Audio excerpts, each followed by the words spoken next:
আজ আমি আপনাদের বাড়িতে খুব সহজে নরম তুলতুলে ফুলকো নানপুরির রেসিপি বানানো দেখাবো। বাড়িতে বানিয়ে দেখতে পারেন, খেতে একেবারে দোকানের মতনই হবে। আশা করি আপনাদের ভালো লাগবে। নমস্কার, আমি রুমি। আপনাদের সবাইকে আবারও একটা দারুণ স্বাদের রেসিপিতে স্বাগত।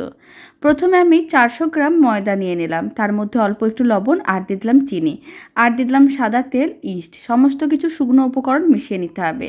তারপর অল্প অল্প গরম জল দিয়ে একটা নরম ডো রেডি করতে হবে। এখন সামান্য পরিমাণ তেল ব্রাশ করে নিলাম, আর ডোটাকে এইভাবে 30 মিনিট রেখে দিয়েছিলাম। 30 মিনিট পরে ডোটা বেশ ফুলে উঠেছে। এখন খুব ভালো করে মেখে লেচি কেটে নিতে হবে। এরকম একটু বড় সাইজের লেচি কেটে নিয়েছিলাম। তারপর কিচেন স্ল্যাবের উপরে সামান্য পরিমাণ তেল ব্রাশ করে নিয়েছিলাম। লেচিটাকে একটু মোটা করে বেলে নিয়েছিলাম। তারপরে গরম তেলের মধ্যে দিয়ে তেলটা ছিটিয়ে দিতে হবে। এতে খুব সুন্দরভাবে দু খোল হয়ে ফুলে উঠবে। এতে নানপুরি দেখতেও ভালো লাগবে, খেতেও ভালো লাগবে। বাড়িতে বানিয়ে দেখতে পারেন, একেবারে নরম তুলতুলে আর ফুলকো হবে।